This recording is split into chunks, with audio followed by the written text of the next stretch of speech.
A partir de agora você está no programa Questão de Justiça, um programa de utilidade pública veiculado todas as terças-feiras aqui pela UTV. Programa Questão de Justiça também veiculado pela Rede Brasil de Televisão, TV Aberta São Paulo e por diversas redes conveniadas à ACESP. Acesse aí, você que não conhece o programa Questão de Justiça, é o www.questãodejustiça.com.br. E hoje o programa vai tratar sobre a jornada de trabalho na legislação brasileira. E para falar sobre essa questão envolvendo a jornada de trabalho, convidada de hoje, doutora Cláudia Abud, advogada, mestre e doutora pela PUC São Paulo, ministra aulas nos cursos de especialização, professora de diversos livros que tratam sobre o direito do trabalho e também sobre a chamada jornada de trabalho. Professora, seja bem-vinda ao programa Questão de Justiça. Muito obrigada. Professora, hoje vamos tratar sobre essa questão da jornada de trabalho na legislação brasileira. E aí eu pergunto, quando surgiu essa jornada de trabalho no Brasil? O Brasil já no século XIX, final do século XIX, editou algumas legislações esparsas tratando dos limites da jornada de trabalho. E a OIT, que é a Organização Internacional do Trabalho, de 1912, estabeleceu a primeira convenção da OIT, que trata da limitação da jornada de trabalho. Então, estabelecendo regras e limites para o tempo destinado ao trabalho pelo empregado. E essa jornada de trabalho, professora, ela encontra limites, no caso, na lei? Sim. Quais são os limites da jornada? A Constituição Federal, no artigo 7º, inciso 13, estabelece o limite, e o limite é o limite diário e o limite semanal estabelecido pela Constituição Federal. O limite diário é de 8 horas e o limite semanal é de 44 horas.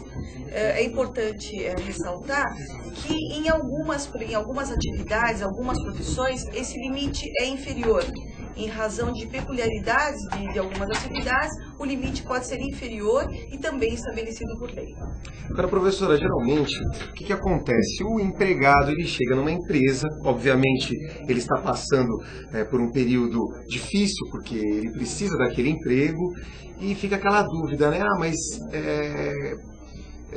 o empregador vai me registrar, não vai?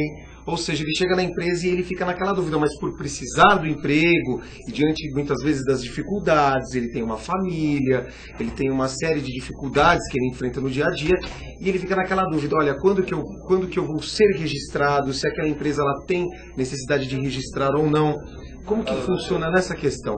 Bem, o empregado, ele é aquele que tem o vínculo empregatício, e quem tem vínculo empregatício?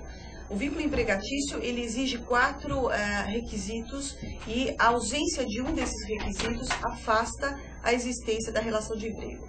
Os 4 requisitos são pessoalidade, quer dizer, só ele pode prestar serviços, ele não pode determinar que outra pessoa vá ao lugar dele.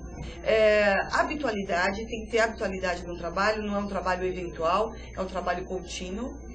Remuneração, quer dizer, um trabalho voluntário não gera vínculo empregatício, e um elemento que a gente consegue caracterizar muito a relação de emprego, que é a subordinação. Quer dizer, o empregado é aquele que trabalha sujeito às ordens, à fiscalização, à administração do tomador de serviço, que é seu empregador.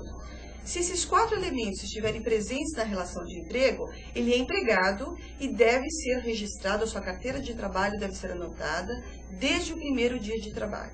Agora, o que você comentou é uma realidade. Muitas vezes a empresa não registra o empregado, não anota a carteira, não reconhece esse vínculo, por entender que isso traz um custo muito alto para a empresa. E outras vezes não registra e deixa por isso mesmo, ou então cria mecanismos para fraudar a legislação. Então contrata ele como um profissional autônomo, faz um contrato de prestação de serviços, ou através de cooperativas que não são verdadeiras, enfim, ou PJs que muitos a gente ouve, quer dizer, faz o empregado constituir uma empresa e emitir nota fiscal. Então tudo isso é irregular, é fraude. Agora a lei aponta um prazo lá. A lei apontou um prazo... Um prazo para registro na carteira de 48 trabalho. horas. 48 que, horas. na verdade, é um prazo necessário para ele trazer a documentação necessária para o registro. Então, é um prazo para questões administrativas, para ele trazer toda a documentação necessária. Agora fica aquela insegurança muitas vezes. Ah, mas no registro, o que eu faço? Quer dizer, ele tem duas alternativas. Ele não aceitar o emprego, né, não aceitar a proposta de trabalho que ele está sendo contratado, ou então depois, é o que acontece normalmente, quando ele sai daquela empresa, ele ingressa com uma reclamação trabalhista discutindo o vínculo empregatício. Bom, aí ele está lá naquele cargo que ele tanto almejou, naquele sonho que ele conquistou, e durante aquela chamada jornada de trabalho, o empregador chega para ele e fala, olha, você, muitas vezes ele até impõe, olha, você terá que fazer algumas horas extras aqui, porque nós precisamos, nossa empresa precisa do seu trabalho. E a empresa precisa crescer, enfim. Ele coloca diversas questões para que este empregado ele cumpra uma hora a mais do que está previsto naquela jornada de trabalho, que durante a semana ela tem um período, na verdade a jornada ela tem um prazo máximo de cumprimento. Isso, a jornada, que é o trabalho do dia, 8 horas, e a duração semanal 44 horas. Isso para o empregado comum. Então, eu disse no início, tem alguns empregados que têm uma jornada inferior a essa prevista por lei. Aí, professor, ele disse, olha, você terá que cumprir algumas horas extras. E como fica isso? Então, a prorrogação do limite, então limite de 8 horas e 44. A prorrogação dessa jornada também está prevista por lei pela CLT. E a CLT estabelece alguns limites. O primeiro limite é que essa prorrogação não pode ser superior a 2 horas diárias. Então já começa por aí, o limite de 2 horas. E mesmo assim, o empregado tem que concordar com essa prorrogação, sob pena de não ter validade. Então, o empregado tem que concordar, o empregado tem que colher do empregado uma assinatura, elaborar um acordo de prorrogação de jornada, e assim que o empregado assina esse acordo, ele passa a ter a obrigação de fazer essas horas extras. Então, se ele não assinar o acordo, ele não tem essa obrigação. Se ele assinar o acordo e se estiver dentro desse limite de 2 horas, o empregador pode exigir o cumprimento das horas extras, mediante o pagamento, por óbvio. O que nós observamos nas ações trabalhistas são as horas extras entrando aí como um meio de campo para que as ações, muitas vezes, elas acabam chegando a patamares muito grandes, virtuosos, virtuosos.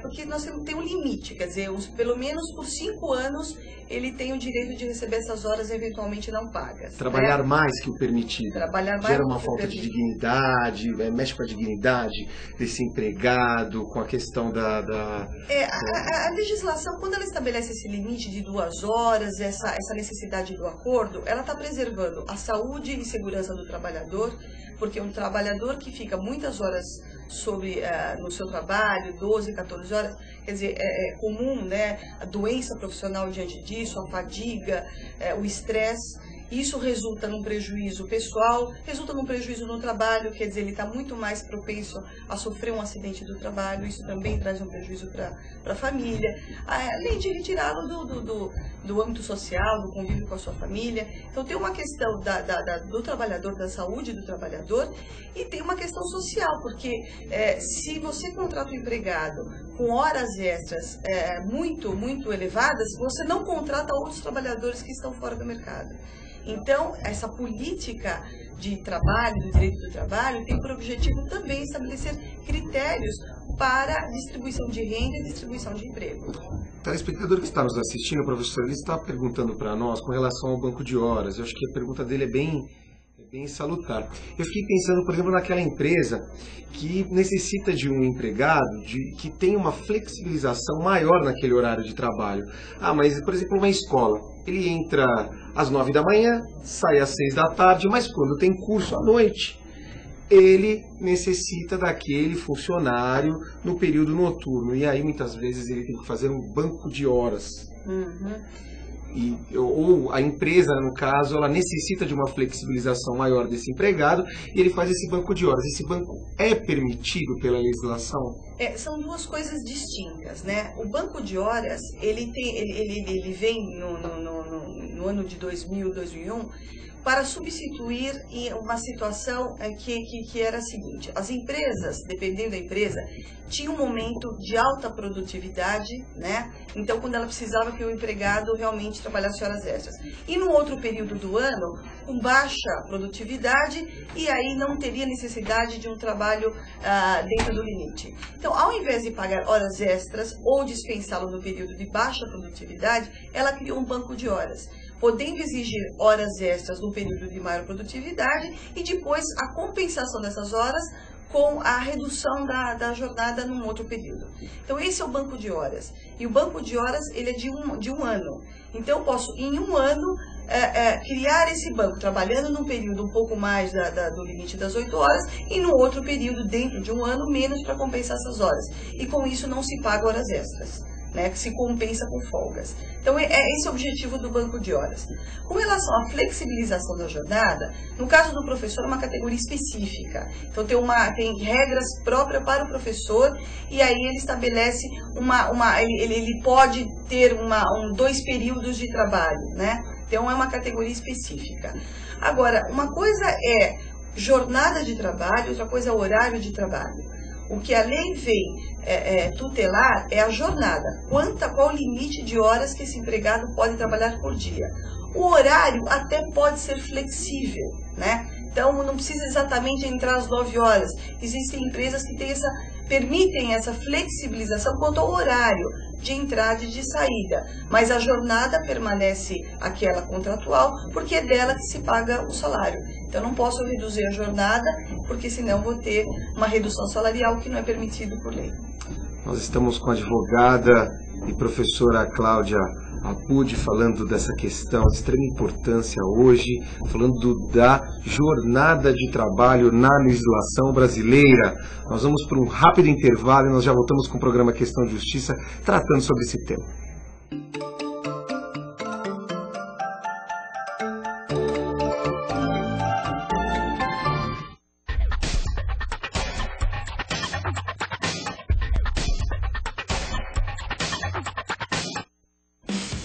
Dá para financiar minha licenciatura sem precisar pagar nada? O FIES dá. Agora, o aluno faz licenciatura em uma faculdade particular e pode pagar o financiamento ensinando na rede pública, depois de formado. Com o FIES, o Programa de Financiamento Estudantil, ficou mais fácil fazer o curso superior que você quiser. Informe-se no portal do MEC e faça a sua inscrição. Com o FIES, dá. Ministério da Educação, Governo Federal.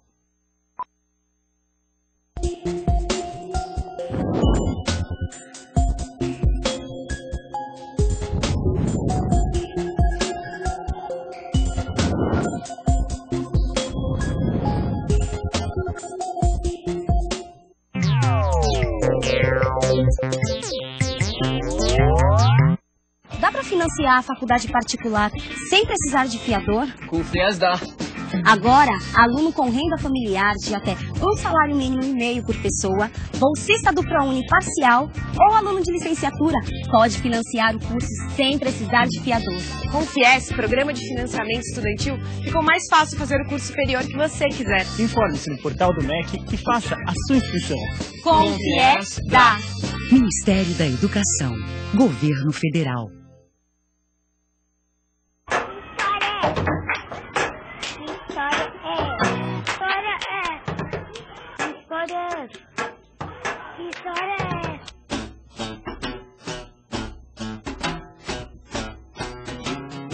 O programa Que História é Essa? Eu sou a Helene Gomes, programa dedicado às narrações de histórias, todos os sábados, das 10 até o meio-dia, aqui contando histórias, narrando histórias, com plateia presente, contador de histórias convidado. E a nossa plateia é dedicada a crianças de 4, 5 até 12 anos, mas a nossa plateia também está aumentando, viu, gente? Maiores de 20, menores de 20, está tudo certo também na nossa plateia. Quem gosta muito de ouvir histórias, de contar histórias.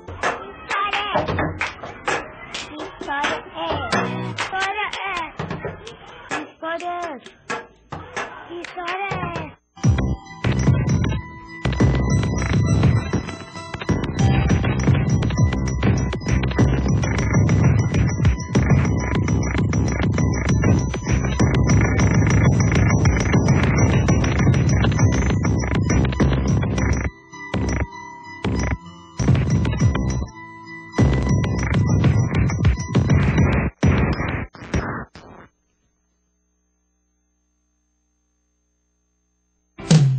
vou te abraçar, vou te abraçar, eu vou te beijar também.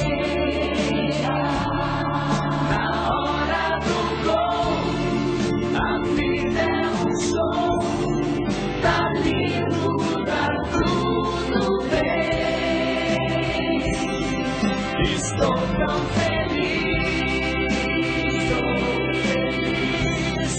eu tive meu amor. Eu vou levantar a taça pro ar, meu time é campeão.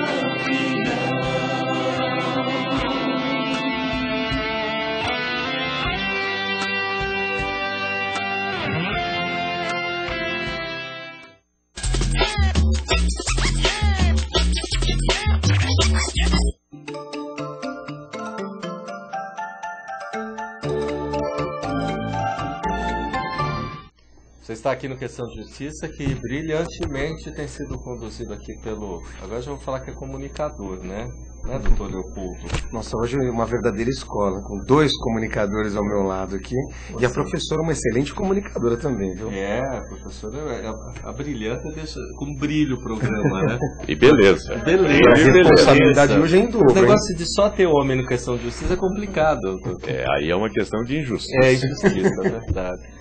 Olha, doutor, eu vou pedir uma licença para apresentar aqui o meu mestre, doutor JB de Oliveira. Todo mundo já conhece, dispensa a apresentação, mas meu mestre no sentido pessoal também, porque foi grande amigo do papai, né? Sim. Lá na Rádio Mundial, onde ainda mantém programa, né? Há 10 anos.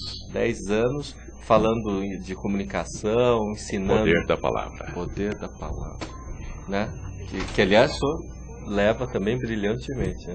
E hoje é presidente da Associação dos Amigos da Cidade de São Paulo, é isso? Sociedade Amigos da Cidade, fundada em 1934. Como a Associação Paulista de Imprensa, uma das mais antigas entidades, também cuidava da questão da cidadania, visto que, não é? A gente tem aqui trabalhos da época que se preocupavam com a questão do urbanismo, já em 60 e em 32 também, né? Que o senhor apresentou aqui. 36, temos um trabalho de Prestes Maia.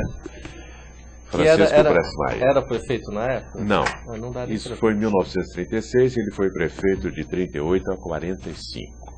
Mas nessa época ele já era da nossa sociedade, foi fundada por inspiração dele em 1934. 25 de janeiro de 1934. Interessante. Então, nessa época, ele já pertencia à nossa sociedade e aí está fazendo um estudo sobre zoneamento urbano. Como o senhor levantou a Associação Paulista de Imprensa, né? Que foi pela voz do senhor agora que a gente ganhou mais espaço e fôlego para poder chegar em algum lugar, né? Temos batalhado muito lá com a herança que o senhor deixou, nosso patronien na associação. Nessa associação, tenho certeza também que o senhor vai abrilhantar, porque já havia alguns eventos e precisa. Sim. Quem não tem memória não chega a nenhum lugar no futuro, não é? Exatamente. Na Associação Paulista de Imprensa, graças à ajuda, à colaboração de grandes companheiros, entre eles você, Roberto, que nos ajudou muito lá, Costa Carregosa, nós conseguimos reativar a Associação Paulista de Imprensa, que também é um patrimônio histórico de São Paulo, histórico, cultural de São Paulo. Foi fundada em 1933 e teve como seu presidente, entre outras figuras, o grande Guilherme de Almeida, de 37 a 39, foi nosso presidente. E depois a API entrou num período em que não havia muita participação, muito entusiasmo, e procuramos então revitalizar. Nessa ocasião, eu presidi simultaneamente a Associação Paulista de Imprensa e a Sociedade Amigos da Cidade. E eu dizia, brincando, que eu estava cuidando de 2 velhinhas. Uma de 1933, a nossa API, e outra de 1934. Uma das velhinhas, a API, está hoje sob a batuta, a regência do nosso querido amigo, colega advogado, colega jornalista, Sérgio de Azevedo Redó. E com isso eu estou me dedicando a outra velhinha, um ano mais nova, que é a Sociedade Amigos da Cidade. Temos feito, efetivamente, alguns eventos Num deles, em dezembro, 14 de dezembro, quando homenageamos a Justiça, tivemos o privilégio de ter você lá conosco. Você, o Sérgio Arredó, Luciano Aires, Zacarias, Pagnanelli. E homenageamos então o Tribunal de Justiça de São Paulo. O presidente não pôde comparecer, foi representado pelo desembargador Armando Toledo. O presidente da Associação dos Magistrados Brasileiros, recém-eleito na ocasião, o nosso querido amigo Dr. Henrique Nelson Calando. O presidente da APAMAGES, o nosso amigo também, Paulo Dimas de Teles Mascaretti, e o nosso presidente da OAB, Luiz Flávio Borges Durso. Todos foram homenageados pela nossa Sociedade Amigos da Cidade. E levamos também um grupo de colegas jornalistas que receberam uma honraria muito justa. Afinal de contas, a imprensa é o quarto poder. Já estávamos homenageando o terceiro, por que não o quarto poder? E temos hoje a honra de ter você, o Redó, Zacarias Pagnanelli, Luciano Aires como nossos comendadores. Porque em 1972 a nossa sociedade recebeu uma ordem honorífica, Ordem da Cruz do Anhembi. O então governador Laudo Natel, que é nosso associado, nos outorgou essa honraria e nós temos feito a homenagem da cidade de São Paulo a personalidades. Aqui, por exemplo, foi a homenagem em maio, em que, entre outras personalidades, homenageamos os comandantes militares. Que é importante. Este aí é o Brigadeiro Pertuzzi, comandante do 4º Comando Aéreo Regional. Aqui estão os outros comandantes do Comando Militar do Sudeste, da Marinha, da Aeronáutica. É importante, doutor, até tratar a questão das Forças Armadas, porque elas são, né, o senhor que luta bastante por elas, até porque o país mudou muito e elas estão basicamente precisando desse auxílio de comunicação. Né? Não vou dizer que foram esquecidas totalmente, mas se não fosse pela lembrança do senhor, trazer esse pessoal que luta pelo país, né? Elas foram esquecidas, mas não ficaram no plano de destaque que merecem. Afinal de contas, elas são garantidoras da nossa soberania junto às demais nações e da ordem interna no tocante ao nosso território. E nossas Forças Armadas são das mais respeitadas no mundo. Haja vista que toda vez que haja uma comoção na paz de países, que haja necessidade de uma força de paz, o Brasil é lembrado, desde Suez, nos anos 50, até agora o Haiti, força de paz lá está representando o Brasil. E aqui, numa das fotos, está o general Vilela, então comandante militar do Sudeste, que comandou a força de paz no Haiti, quando general de brigada. Isso mostra que devemos ter respeito e consideração para com as nossas Forças Armadas, garantidoras de nossa soberania e de nossa paz interna. Então eu também vou mesclar agora e deixar o doutor Leopoldo, sim, né, fazer a justo. pergunta nessa advogada simpática da área trabalhista. Eu acho imprescindível esse trabalho do professor J.B. Oliveira, porque eu acho que valoriza a nossa cidade, né, Walter? Já tão esquecida, né? Tão cheia das mazelas com Cracolândia por aí. Ter figuras como vocês, né? Como o doutor J.B., que briga pela cidadania, acho tão importante. A gente tem acompanhado, né, Roberto, um trabalho pesado de rua. Se vê que o paulista, o paulistano, o brasileiro, de uma forma geral, ele precisa ter essa lembrança, que é uma coisa que o senhor me ensinou, que sabendo de onde a gente vem, a gente sabe para onde vai. E se dá essa sequência que o senhor faz, a gente consegue chegar em algum lugar. Talvez essa geração nova consiga, olha, nós temos um passado que é decente, que não é essa coisa momentânea, né, velho? Que a gente vê aí frequentemente na mídia, doutor, que é essa infelicidade o tempo inteiro. Isso é muito ruim. É importante mesmo. Você me permite, por essa lembrança, dizer que a Sociedade Amigos da Cidade ia ser fechada. Eu recebi uma convocação em 2006 para uma Assembleia Geral Extraordinária para tratar do encerramento das atividades e da destinação do patrimônio. Nosso patrimônio é muito simples, é apenas umas salas e acervo cultural. Mas eu fiquei revoltado. Como vamos fechar uma sociedade septuagenária? São Paulo, infelizmente, tem carência de respeito a tradições, a símbolos, a emblemas, a história. Nós não valorizamos aquilo que temos. Civismo. E vai se pegar uma sociedade desta, com um acervo como este, com obras do próprio Prestes Maia, com obras de Anhaia Melo, com obras do governador, ex-governador Laudo Natel, e simplesmente fechar? Procurei o presidente de então, um homem lutador, um grande batalhador, e disse: por que você vai fechar? Para início de conversa, eu entendo que você não tem o direito de fechar aquilo que você não abriu. Quem abriu foi Prestes Maia, é um patrimônio da cidade. E ele, com muita sinceridade, disse: nossa sociedade não está tendo renovação de sócios. Os nossos associados estão envelhecendo, estão até morrendo. Nós não temos novos sócios. Ela é deficitária e não tem quem queira dirigi-la, presidi-la. Eu sugeri que agíssemos como esquartejador e fôssemos por partes. Primeira parte, vamos convocar algumas pessoas para que engrossem as nossas fileiras.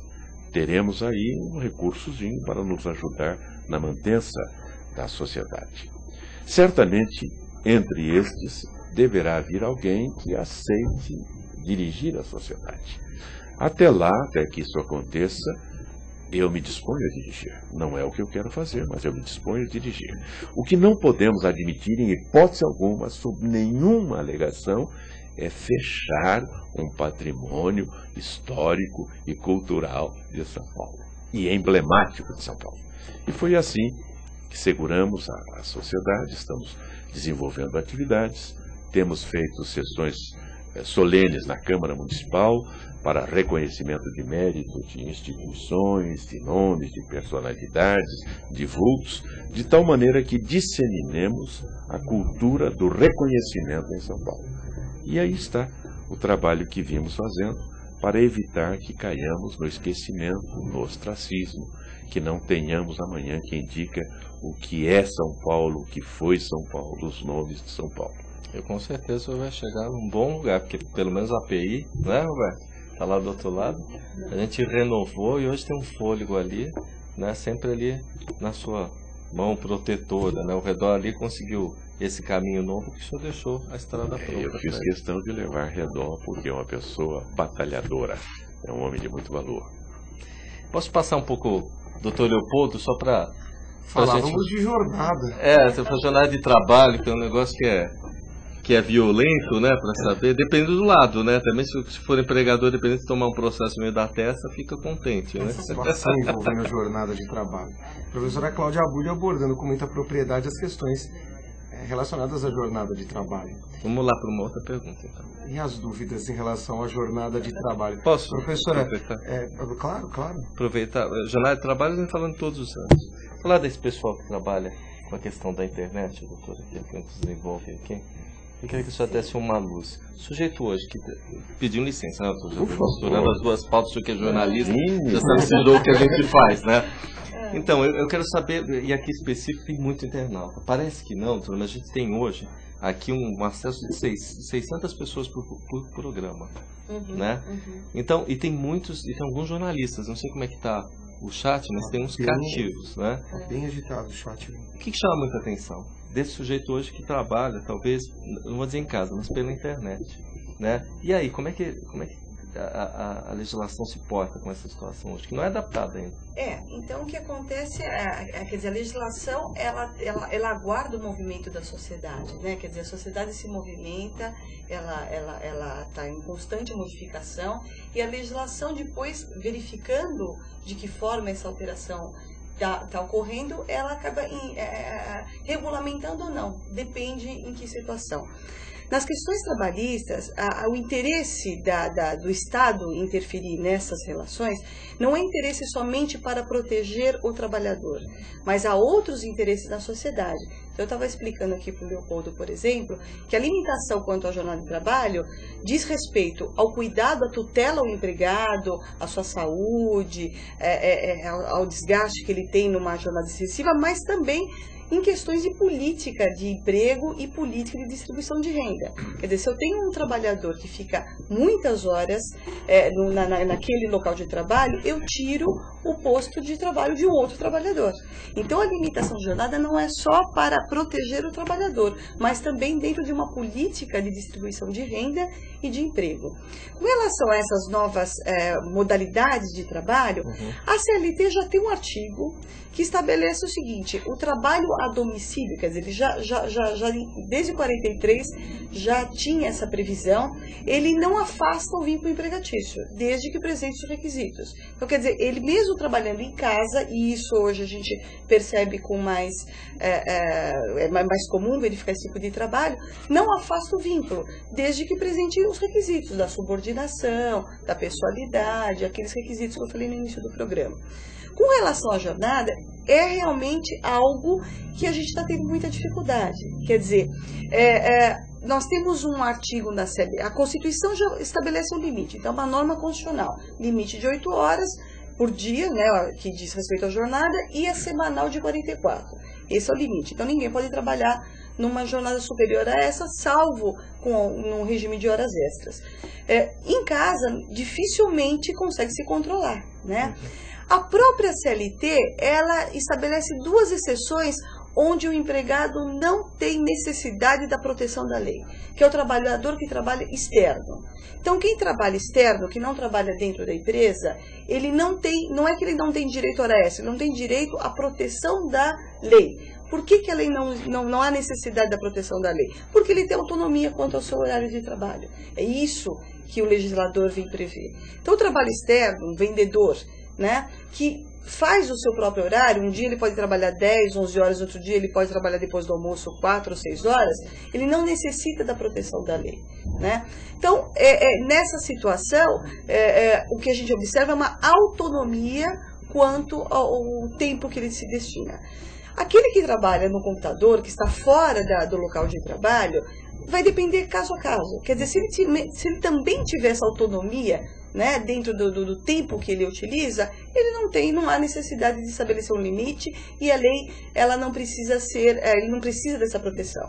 Agora, se realmente demonstrar que mesmo fora do local de trabalho, ele excede a jornada de trabalho, como é que se prova isso? Essa é a grande dificuldade, né? Como é que eu provo que eu fico além da minha jornada para eu ter direito a horas extras? Essa vai ser a dificuldade no eventual processo trabalhista.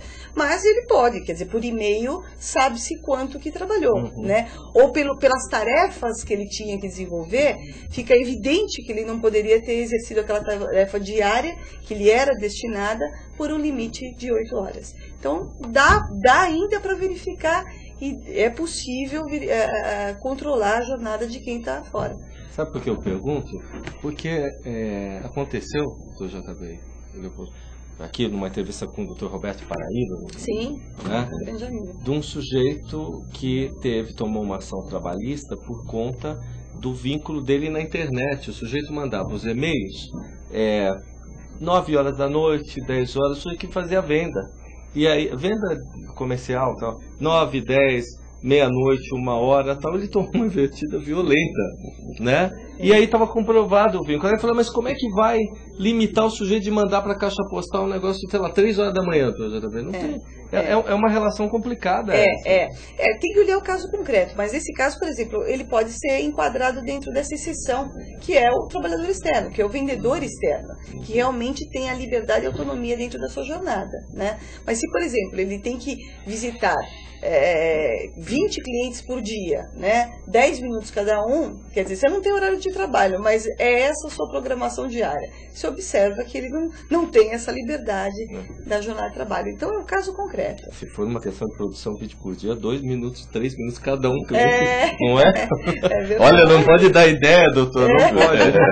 Agora eu fiquei pensando na questão das crises que eventualmente uma empresa pode sofrer. E em relação às crises, há possibilidade de redução da jornada de trabalho? Que é um dos fatores financeiro. Da empresa. Tem que estar acontecendo agora, né, com uma empresa japonesa, uma empresa montadora japonesa agora, que por conta as peças não estão chegando do Japão nesse momento, né, e vão ter que reduzir a produção. E é algo temporário, né? Então, sabe-se que daqui a pouco isso vai chegar num nível de tranquilidade e vão precisar contratar. Então, antes de demitir, quais são os mecanismos que se tem para evitar a dispensa? Porque a dispensa é o pior do que pode acontecer na vida do trabalhador. Então, o que se faz? Tenta-se a redução da jornada de trabalho, com, por óbvio, redução da remuneração. É o que o empregador quer, não quer somente reduzir, né? Agora, o salário, ele é irredutível. A Constituição consagra esse direito ao trabalhador, salvo por negociação coletiva.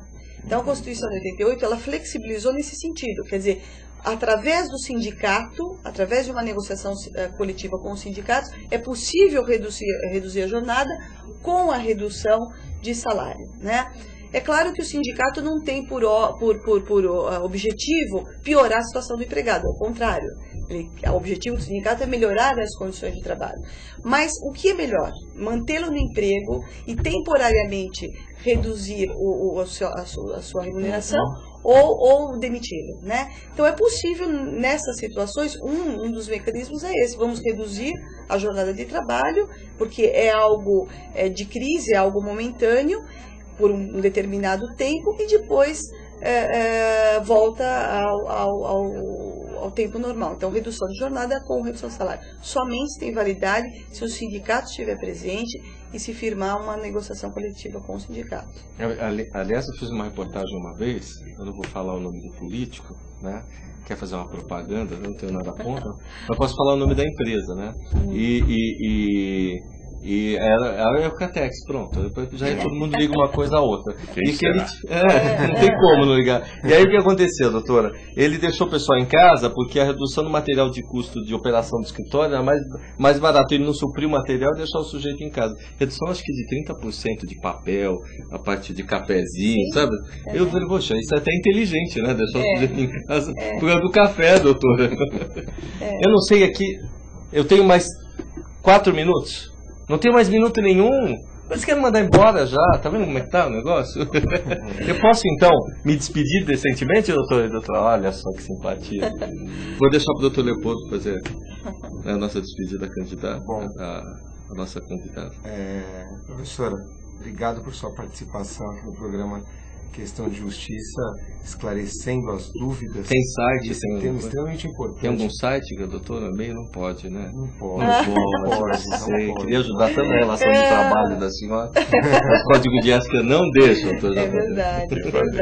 A professora ministra aulas lá na PUC São Paulo, em diversos cursos de especialização, e tem diversas obras que tratam sobre essa questão da jornada de trabalho, viu, Walter Cigano?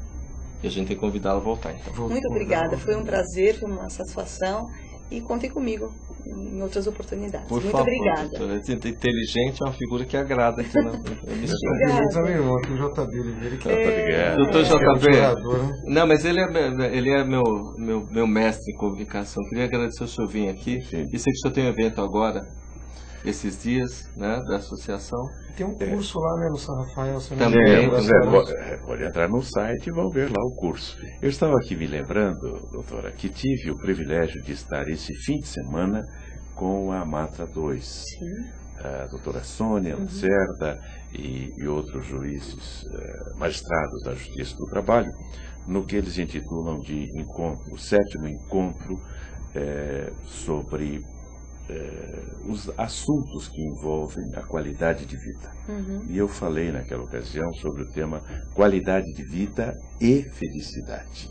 Não fica difícil associar, né? Não há felicidade sem qualidade de vida e não há qualidade de vida sem a felicidade.